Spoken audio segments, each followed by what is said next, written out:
रात होते ही mummy papa के कमरे से चिल्लाने की आवाजें आने लगती थीं। एक बार मैंने सोचा कि मैं जाकर देखती हूँ कि वो दोनों किस बात पर लड़ रहे हैं। मम्मी पापा का कमरा मेरे कमरे के बगल में था और मेरे कमरे में खिड़की लगी हुई थी जो सीधा उन दोनों के कमरे में खुलती थी। वो खिड़की ज्यादा पुरानी तो नहीं थी, पर उसमें दो तीन छेद हो गए थे। मैं उन्हीं छेदों से अंदर की तरफ झांकने लगी तो देखा कि पापा मम्मी से कुछ करने के लिए कह रहे हैं, पर मम्मी मना कर रही थीं। अचानक पापा ने मम्मी को कुछ ऐसा दिखाया जिससे वो मना नहीं कर पाईं और पापा का साथ देने लगीं। उन दोनों को ऐसे देख मेरे भी खुजली शुरू हुई और हाथों का सहारा लेते हुए मैंने अपनी खुजली शांत की, पर ऐसा करते हुए पापा ने मुझे देख लिया था। अगले दिन मौका पाकर उन्होंने अपने औजार से मेरी चीखें निकाल दीं और रात भर। हेलो दोस्तों, आज की इस रोमांचक कहानी में आप सभी का स्वागत है। मेरा नाम निशा है और मैं मुंबई शहर की रहने वाली हूँ। मुंबई में हमारा एक आलीशान घर बना हुआ है, जहाँ मैं अपने मम्मी पापा और दादी दादाजी के साथ रहती हूँ। मैं अपने माँ बाप की इकलौती औलाद हूँ, इसलिए मुझे बहुत नाजों से पाला गया है। मेरे मम्मी पापा ने बचपन से ही मेरी हर जायज़ और नाजायज़ मांग को पूरा किया है, इसीलिए आप मुझे उनकी बिगड़ी हुई औलाद बोल सकते हैं। मेरी उम्र 16 साल की है, लेकिन मेरा शरीर देखकर कोई यकीन नहीं करेगा कि मैं इतनी कम उम्र की कमसिन लड़की हूँ, क्योंकि मेरा बदन बिल्कुल एक 25 साल की लड़की की तरह हो चुका है और इसकी वजह मैं खुद ही हूँ। मुझे लेट नाइट पार्टी करने की आदत थी और यही वजह है कि 15 साल की उम्र से ही मुझे वो सब आनंद लेने की आदत पड़ गई थी।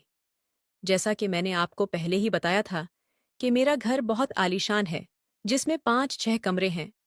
एक कमरे में मेरे मम्मी पापा रहते हैं, दूसरे कमरे में मेरे दादा और दादी जी रहते हैं, जिनकी उम्र अब बहुत ज्यादा हो गई है, तो वो दोनों अपना ज्यादातर समय अपने कमरे में ही बिताते हैं। तीसरे और सबसे सुंदर कमरे में मैं रहती हूँ। बाकी के कमरे खाली पड़े रहते हैं या जब भी कोई मेहमान आता है तो उनके लिए तैयार कर दिए जाते हैं। अब मैं अपने मम्मी पापा की बात करूं तो मेरे पापा की उम्र 40 साल है और मेरी मम्मी की उम्र 35 साल है। उन दोनों की शादी छोटी उम्र में ही हो गई थी, इसलिए वो दोनों काफी जवान दिखते हैं। मेरे पापा एक बहुत बड़े बिजनेसमैन हैं, जिनका ज्यादातर समय अपने काम में ही निकल जाता है। मेरी मम्मी वैसे तो बहुत जवान और खूबसूरत हैं, पर उनकी सोच पुराने जमाने की है। उनका ज्यादातर वक्त घर के कामों और अपने सास ससुर की सेवा करने में निकल जाता है। जितना मैंने अपने मम्मी पापा के रिश्ते को समझ पाया है, उससे एक बात साफ पता चलती है कि मेरी मम्मी मेरे पापा को समय ही नहीं दे पाती हैं। वो उनकी सारी जरूरतें पूरी नहीं कर पाती हैं और यही वजह है कि उन दोनों के बीच अक्सर लड़ाई होती है। एक रात की बात है कि हम सब खाना खाकर सोने के लिए अपने अपने रूम में चले गए थे कि तभी अचानक से मुझे मेरे मम्मी पापा के कमरे से लड़ाई की आवाजें आने लगीं। उनका कमरा मेरे कमरे के पास ही था, इसलिए मुझे साफ साफ सुनाई दे रहा था और ये लड़ाई बढ़ती ही जा रही थी। दोस्तों, ऐसा नहीं था कि आज वो पहली बार लड़ाई कर रहे थे, लेकिन मैं फिर भी जानना चाहती थी कि आज किस बात के लिए लड़ाई हो रही है। पहले तो मैंने सोचा कि मैं सीधा मम्मी पापा से जाकर पूछूं, लेकिन फिर बाद में मुझे लगा कि वो दोनों मेरे सामने शर्मिंदा हो जाएंगे, इसीलिए मैंने पूछना उचित नहीं समझा। लेकिन फिर भी मेरे मन में वजह जानने की इच्छा तेज होती गई और जब मुझसे नहीं रहा गया तो मैंने उठकर देखने की कोशिश की। मेरे रूम में एक खिड़की थी जो मम्मी पापा के कमरे में ही खुलती थी। वो खिड़की ज्यादा पुरानी तो नहीं थी, लेकिन फिर भी उसमें दो तीन जगह छेद हो गए थे। अब मैं उसी छेद से उनके कमरे में देखने की कोशिश कर रही थी। पहले तो मुझे कुछ नजर नहीं आया, फिर मैंने अपने कमरे की लाइट बंद कर दी और दोबारा से अपनी आंखें खिड़की के छेद पर टिका दीं। अंदर का नजारा देखते ही मेरे पूरे शरीर में करंट दौड़ गया। मैंने आज से पहले उन दोनों को इस तरह कभी नहीं देखा था। मेरे पापा मेरी मम्मी को कुछ करने के लिए कह रहे थे, लेकिन मम्मी उन्हें बार बार मना कर रही थीं। अब मेरी नज़र तो बस वहीं टिक गई थी और मैं चाहकर भी वहां से अपनी नज़र नहीं हटा पा रही थी। अब वो दोनों कुछ बातें कर रहे थे, लेकिन मेरा ध्यान तो कहीं और ही था। मेरा दिल जोर जोर से धड़क रहा था। थोड़ी देर बाद पापा ने मम्मी को एक चीज दिखाई, जिसे देखकर पहले तो मम्मी गुस्सा हुई और फिर शर्म से अपनी नजरें झुका लीं। अब उन्हें भी कुछ महसूस होने लगा था और फिर उन्होंने इशारे से पापा को अपने पास बुलाया। फिर मेरे पापा और मम्मी कुछ तक वैसे ही रहे जैसे एक पति पत्नी रहते हैं। लगभग 1 से 2 घंटे के बाद मम्मी ने अपने आप को ठीक किया और लाइट बंद करके सोने के लिए लेट गई। अब उनके कमरे में बिल्कुल अंधेरा होने की वजह से मुझे कुछ नहीं दिख रहा था, तो मैं भी अपने बिस्तर पर जाकर लेट गई। इतना सब कुछ देख लेने के बाद मुझे नींद नहीं आ रही थी। मेरी आंखों के सामने वही सब चल रहा था जो कुछ देर पहले मैंने देखा था। मैं सोच रही थी कि काश मेरे पास भी कोई ऐसा होता जो मुझे भी इसी तरह अपने प्यार में डुबा देता। यही सब सोचते सोचते मेरे भी खुजली होने लगी। फिर मैंने पहली बार अपने हाथों का सहारा लिया, क्योंकि इस समय खुजली मिटाने वाला कोई मिलता भी नहीं। पर उस वक्त मुझे ऐसा लगा जैसे कोई मुझे खुजली करते वक्त देख रहा था। मैंने उस बात पर ज्यादा ध्यान नहीं दिया और अपने पुराने किस्सों के बारे में सोचते सोचते मैंने आधा घंटे खुजली की और जब थक के चूर हो गई तो बिना पैंट पहने सो गई। अगली सुबह मम्मी ने आवाज लगाई, निशा, बेटा उठो, सुबह के 7 बज चुके हैं। आज कॉलेज नहीं जाना है क्या? उनकी आवाज सुनकर अचानक से मेरी आंख खुली और मैं सीधा उठकर वॉशरूम चली गई, तो फिर से मेरी आंखों के सामने वही नजारा आने लगा। वो सब सोचते ही खुजली शुरू हो जाती थी। इस बार मैंने हैंड शॉवर की मदद से खुजली शांत की और फिर मुझे अच्छा महसूस हुआ। खैर, जैसे तैसे करके मैं कॉलेज जाने के लिए तैयार हुई और ड्रेस पहनकर बाहर आई तो डाइनिंग टेबल पर मेरा पापा से सामना हुआ।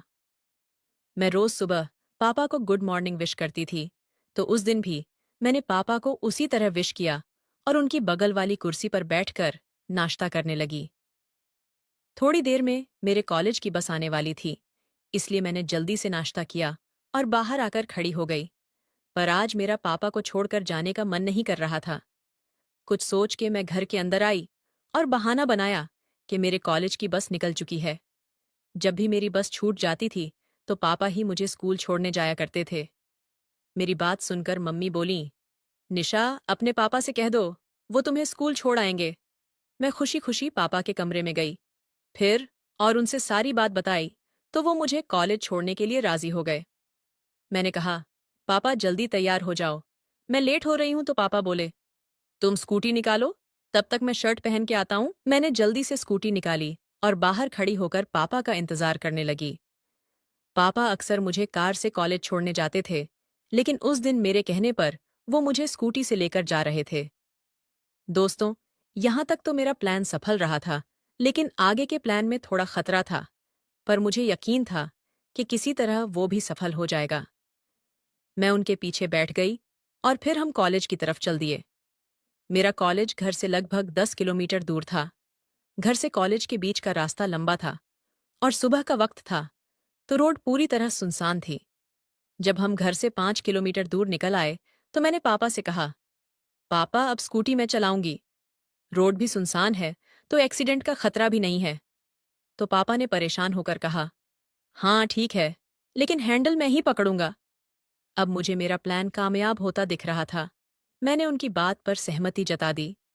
पापा ने गाड़ी साइड में रोककर मुझे अपने आगे बैठाया और मेरी बगल में से अपने दोनों हाथ डालकर हैंडल पकड़ा और धीरे धीरे स्कूटी चलाने लगे। लेकिन अब मेरा ध्यान स्कूटी चलाने पर नहीं था, क्योंकि मेरा इरादा तो कुछ और ही था। इसी तरह मस्ती करते करते मैं कॉलेज पहुंच गई और कॉलेज में पहुंचते ही मैंने फिर से पापा को विश किया। मेरी इन सब हरकतों को देखकर पापा अब थोड़ा सा परेशान हो गए थे, क्योंकि इससे पहले मैंने आज तक ऐसी कोई हरकत नहीं की थी। मुझे कॉलेज छोड़कर पापा वापस घर की तरफ चले गए। कॉलेज में आने के बाद भी मेरे दिमाग में वही सब घूम रहा था। अब मेरा दिल कर रहा था कि मैं पापा के साथ गाड़ी पर ही बैठी रहूं। अब पता नहीं मुझे क्या हो गया था। ऐसा कौन सा तूफान मेरे अंदर उठ रहा था कि मैं अपने पापा के ही साथ ऐसा सब कुछ करने के लिए सोचने लगी थी।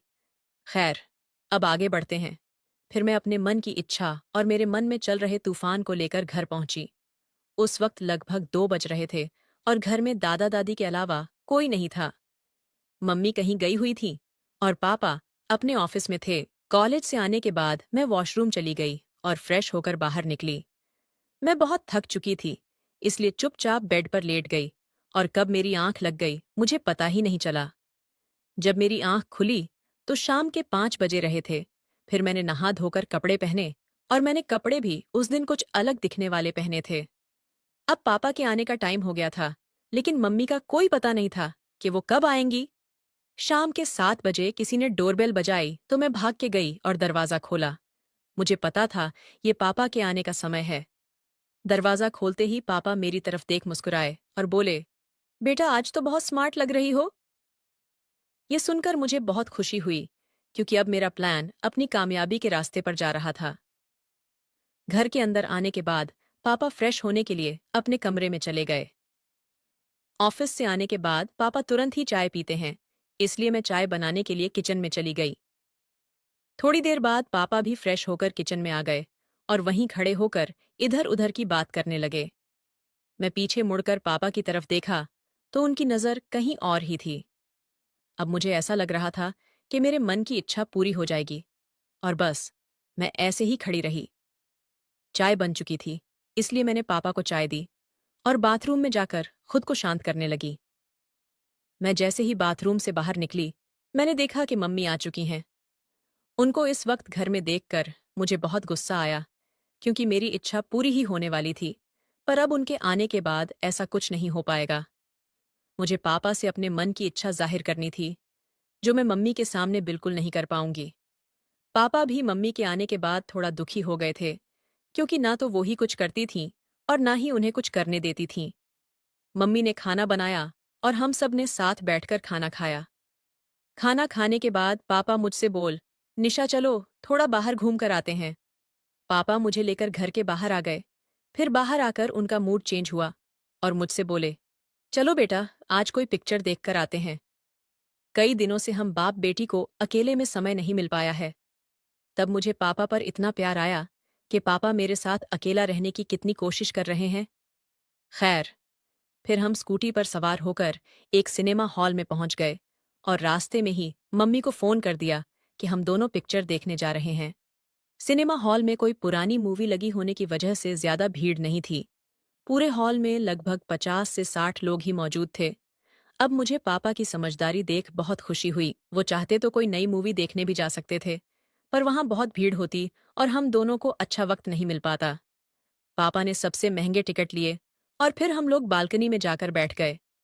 उस समय सब मेरे हिसाब से ही हो रहा था। बालकनी में हमारे अलावा एक पति पत्नी का जोड़ा बैठा हुआ था और वो भी आगे की सीटों पर बैठा हुआ था। अब तो हम दोनों को और भी ज्यादा आराम हो गई। थोड़ी देर बाद पिक्चर शुरू हुई, पर सच कहूं तो मेरा ध्यान मूवी पर था ही नहीं। मेरा पूरा ध्यान पापा की तरफ था और वो भी तिरछी निगाहों से मेरी तरफ देख रहे थे।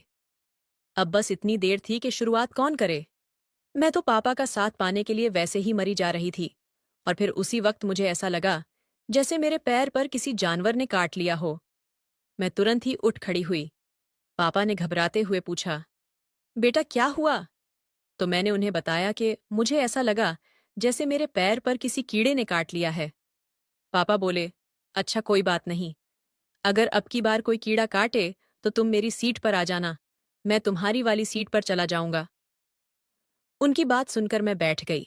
फिर 4-5 मिनट बाद मैं फिर से उछलती हुई खड़ी हो गई, लेकिन इस बार मुझे किसी ने काटा नहीं था, बल्कि मैं जानबूझकर खड़ी हुई थी। मुझे इस तरह देखकर पापा हंसते हुए बोले, निशा तुम मेरी सीट पर आ जाओ। मैंने कहा, नहीं पापा, जिस तरह वो कीड़ा मुझे काट रहा है उसी तरह आपको भी काट लेगा। तो पापा बोले कि अच्छा तो तुम एक काम करो, तुम भी मेरी ही सीट पर आ जाओ। इस सब के लिए तो मैं पहले से ही तैयार थी, और पापा के इतना बोलते ही मैं उनके बगल में बैठ गई और पर्दे की तरफ देखने लगी। मैं उनके बगल में बैठी हुई बिल्कुल छोटी सी परी की तरह लग रही थी, और वैसे भी मेरी उम्र भी ज्यादा नहीं थी। थोड़ी देर बाद पापा ने मुझे पैसे देते हुए कहा कि फूड काउंटर से कुछ खाने के लिए ले आओ। मैं बाहर आई और ढेर सारी खाने की चीजें ले लीं। जब तक मैं वापस आई मूवी शुरू हो चुकी थी। मैंने पापा के बगल में बैठते हुए कहा, पापा मुझे आपके साथ मूवी देखने में बहुत अच्छा लग रहा है। पापा बोले, 1 मिनट उठो बेटा, मैं तब तक खुद को सेट कर लेता हूँ।